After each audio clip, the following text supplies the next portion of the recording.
Assalamualaikum warahmatullahi wabarakatuh. Para pendengar, peminat kuliah subuh yang saya cintai dan saya hormati, saya ucapkan selamat pagi dan selamat mengerjakan ibadat sembahyang subuh.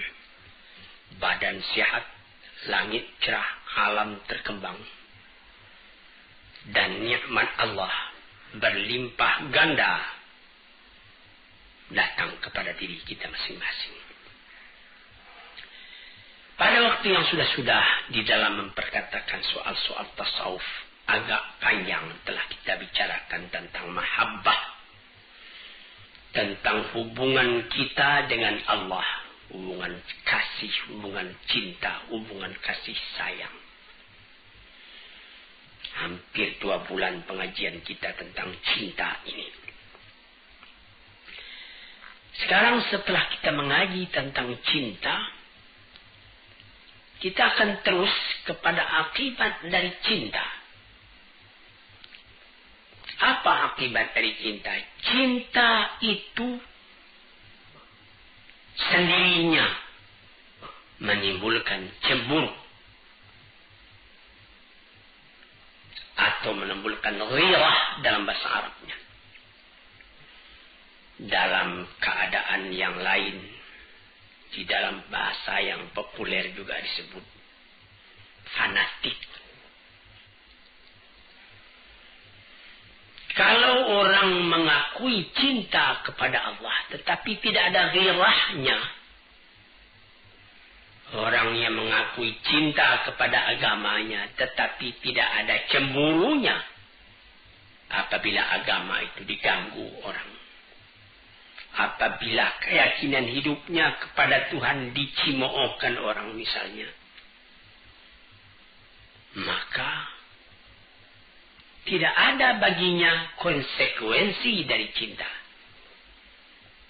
Sebab cinta itu menghendaki kesatuan pikiran kepada yang dicintai itu.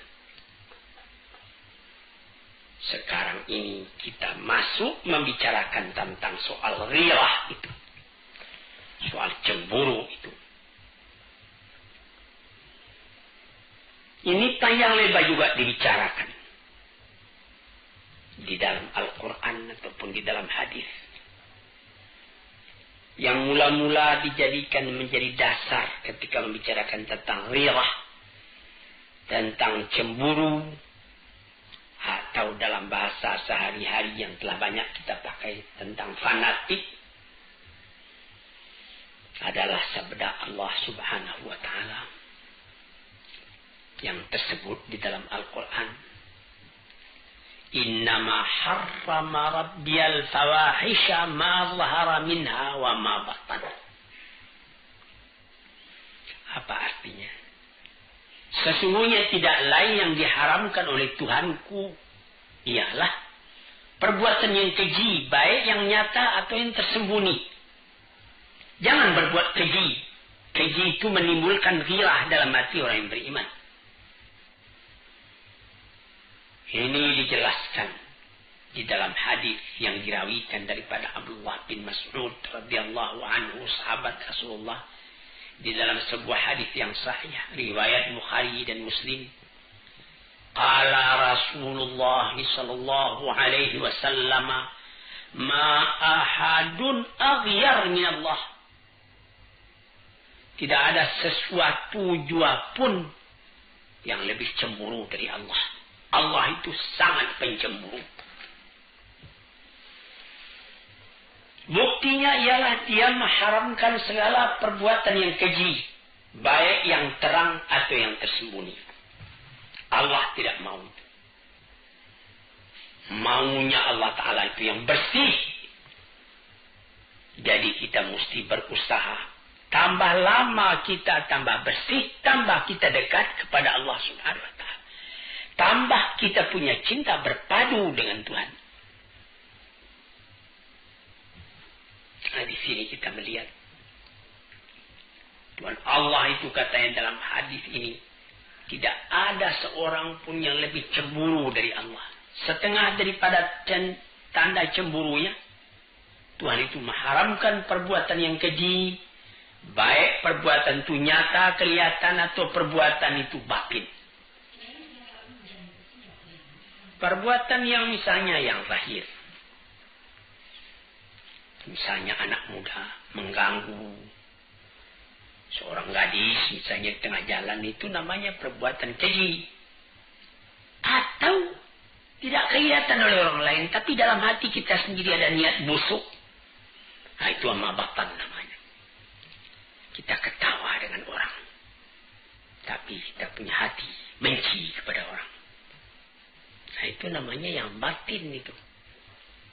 Kita hendak menganiaya kepada orang tadi. Nah, sebab itu maka dijagalah perbuatan yang lahir yang akan nyata kepada sesama manusia, atau akidah yang batin. Kalau sekiranya rasa-rasa batin itu masuk, lekas perangi. A'udzubillah, aku berlindung kepada Allah. Sehingga hilang perasaan-perasaan yang tadinya yang batin itu. Jadi di situ maka kecemburuan Tuhan itu pun dapat dihindarkan.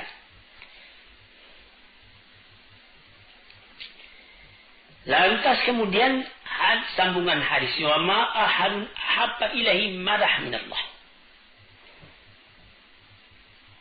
wa min ajli dzalika asna ala nafsihi. Tidak ada seorang pun yang lebih suka akan pujian melainkan Allah. Sehingga beliau sendiri pun asna ala nafsihi, memuji kepada dirinya. Jadi bagi Allah bukanlah namanya tawadhu', merendahkan diri kalau dia berkatakan Allahu la ilaha illa ana. Saya yang Tuhan, tidak ada Tuhan yang lain. Itu bukan kesombongan. Tapi itu adalah daripada alamat kecintaannya Tuhan kepada pujian atas perbuatan Tuhan itu. Dan memang tidak namanya mengambil muka. Kalau kita lihat keindahan alam lalu Tuhan kita puji. Alhamdulillah, segala puji bagi Allah Rabbul Alamin. Rabbil Alamin, Tuhan dari seluruh alam ini. Maka Allah pun memuji kepada dirinya. Kemudian itu ma ahadun ahabba ilayhi al-'udhr min Allah. Dan tidak ada seorang pun yang lebih disukai daripada orang yang merasakan kekurangan pada dirinya, mengakui kekurangan itu. Tuhan Allah tahu kekurangan kita itu, kelalaian kita itu, tidak tahu jalan. Maka dibuktikan oleh Tuhan hal itu dengan mengirim rasul-rasul. Dikirimnya rasul-rasul sejak dari Nabi Adam atau Nabi Nuh sampai kepada Nabi Muhammad sallallahu alaihi wasallam, menunjuki kepada manusia jalan yang harus ditempuh di dalam kehidupan dunia ini. Jadi di dalam hadis yang sahih yang lain yang diriwayatkan oleh Abi Salmah dari Abi Hurairah radhiyallahu anhu, Rasulullah pun pernah mengatakan, innallaha yaghar wa innal mu'mina yaghar wa ghairatullah an ya'ti al-'abdu mahram alaihi. Tuhan Allah itu menurut hadis yang sahih ini pencemburu. Orang mukmin pun pencemburu sebagai cemburunya Allah itu. Maka ghirahnya Allah itu yaitu yang akan menimbulkan cemburunya Tuhan kalau ada hambanya yang sengaja berbuat barang yang dilarang oleh Allah. Itu Allah tidak suka. Dia cemburu keadaan demikian itu. Mengapa demikian? Nah, kalau tidak ada cemburunya itu, tanda tidak ada cinta. Kita bawa saja misalnya kepada misal yang lahir dalam kehidupan kita sendiri. Kita mengatakan cinta kepada istri. Cinta sejati kepada istri. Tulus ikhlas, sehidup semati. Lalu Tentu kita tidak senang kalau ada orang lain yang pergi mengganggu istri kita itu. Kita cemburu. Lalu ada orang dibiarkannya saja istrinya bermain-main bersanda gurau dengan laki-laki lain. Nah, itu orang dikeragui cintanya. Tandanya cintanya itu tidak bulat. Atau barangkali orang itu dayus. Tidak ada lagi rasa cemburu dalam hatinya. Ini orang-orang celaka. Sebagaimana pepatah orang Arab. Fatana likulli musibatin fi dinihi wa idza yusabu. Fatina likulli musibatin fi malihi wa idza yusabu bidinihi lam yashuri. Sangat harus perasaannya. Dia merasa cemburu kalau akan terganggu harta bendanya. Tetapi kalau agamanya yang tersinggung dia tidak merasa. Ini orang juga. Sudah orang sakit. Tidak ada kecemburuan sejati dalam dirinya. Jadi cemburu ini mesti ada. Kita sebagai umat yang beragama mesti ada cemburu. Karena dari sebab cinta kita kepada agama tadi. Misalnya ada orang injak-injaknya Quran. Lalu kita ketawa saja. Tandanya kita tidak beres. Tandanya kita tidak menghargai Al-Quran. Demikianlah seterusnya. Jadi cinta itu adalah akibat. Cemburu itu adalah akibat dari cinta.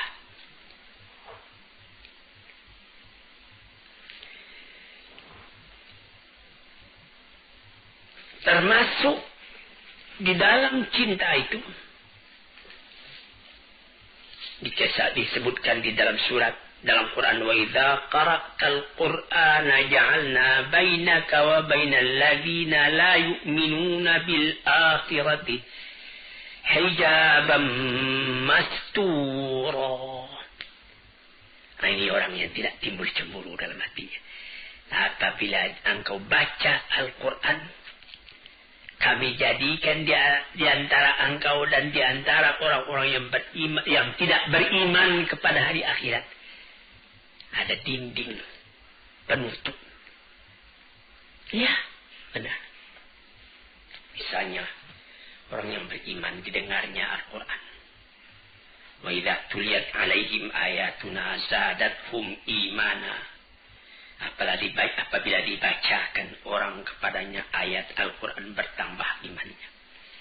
Tapi ada orang saban hari baca Quran. Tidak tergeser kepada hatinya. Cuma baca saja. Nah, itu hijaban mastura. Ada dinding itu. Yang apatah lagi orang yang memang tidak senang mendengarkan Quran. Ka'anna fi idunaihi waqra. Seakan-akan dia menaruhkan penyumbah pada telinganya. Tidak mau mendengarkan. Nah, ini orang hijaban mastura. Tertutup telinganya. Sebab itu tidak ada gairahnya. Jadi jangan tuan tuduh kalau orang yang cintai kepada agamanya. Lalu dia sembahyang dia awal waktu. Atau dia dalam perjalanan. Hari sudah sore. Waktu asar sudah hampir habis. Sebagaimana saya baca di dalam satu surat kabar. Beberapa orang pengembara di London. Dia mau berangkat ke tempat lain. Waktu asar sudah hampir habis. Dia sembahyang di Hyde Park. Dia sembahyang. Dia sembahyang menjamak. 2 rakaat zuhur, 2 rakaat asar. Karena dia adalah musafir. Tidak peduli dia apa. Dia ditonton orang. Tidak apa. Karena ghirahnya kepada agamanya. Jadi ini ujian ini. Apakah engkau cinta? Sebagaimana kaji kita yang sudah hampir 2 bulan yang sudah-sudah. Ya, saya cinta. Apa engkau ada cemburu? Oh, tidak. Tidak ada cinta engkau kalau begitu keadaannya. Hadirin, para pendengar yang saya hormati. Sebab itu dikatakan oleh Suri As-Sakti kepada kawan-kawannya. Mengapa ada orang yang terhijab tidak masuk Quran kepada hatinya? Tidak ada ghirah. Karena orang-orang yang kafir tidak ahli buat memahamkan kalamullah. Tidak ahli buat mengetahui ma'rifat kepada Allah. Buat tauhid kepada Allah. Buat cinta kepada Allah. So itu diantaranya. Dan diantara Rasulnya. Diantara kalam Tuhan. Diantara tauhid. Ma'rifat. Semua itu terdinding bagi mereka. Tidak akan didapat yang demikian itu kalau bukan ahlinya.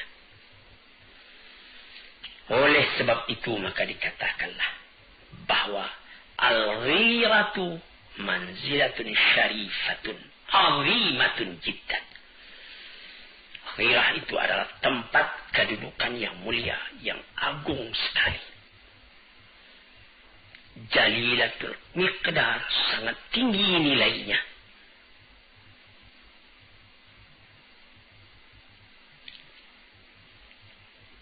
Nah, di situ. Jadi ghirah itu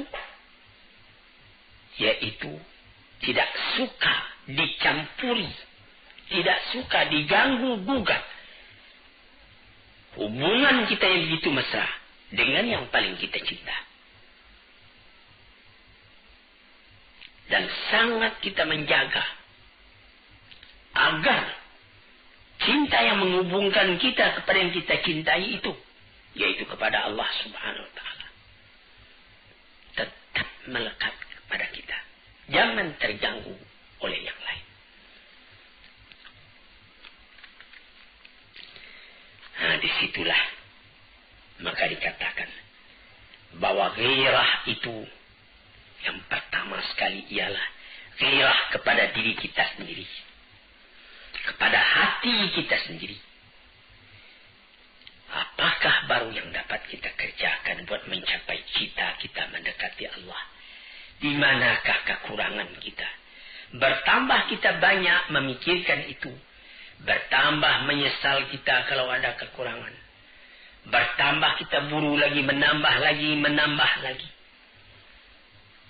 Menjauhi sifat-sifat yang tercela. Memenuhi diri dengan sifat-sifat yang terpuji. Itulah ghirah yang menjadi keistimewaan dari jiwa yang suci, yang bersih, yang tinggi.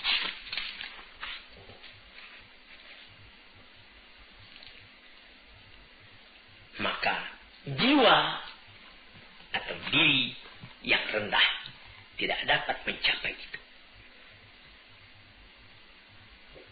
Menurut kemuliaan diri dan ketinggian cita-citanya, disitulah letak ketinggian yang akan dicapai pula oleh tingkat ghirahnya itu.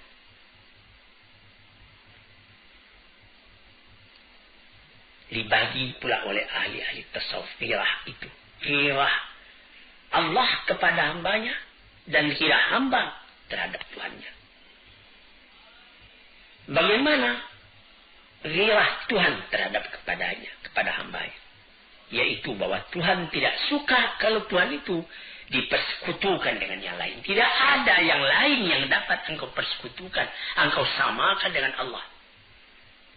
Satu, ahad.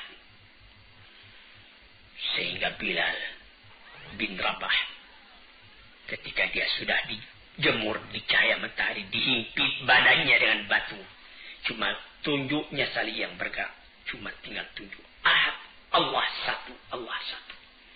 Nah itulah. Di dalam badan menderita, hati senang. Karena teguhnya yang ghirah kepada keyakinan. Hadirin, nah bagaimana pula ghirahnya Tuhan kepada hamba, kepada Tuhannya? Ghirah kepada dirinya dan ghirah kepada orang lain. Adapun ghirah kepada Tuhannya, tidak dia jadikan amalnya, perkataannya, ahwalnya, waktunya, nafasnya selain untuk Tuhan. Dan kalau ada orang lain mengganggu hubungan dengan Tuhan itu, timbul marahnya. Dan dia tidak mau kalau haknya dengan Tuhan itu dipandang enteng oleh orang yang memandang enteng. Hadirin yang terhormat, kita habisi hingga itu dulu. Agak 2-3 kali lagi kita bicarakan pula tentang hal ghirah itu. Ghirah akibat daripada mahabbah. Assalamualaikum warahmatullahi wabarakatuh.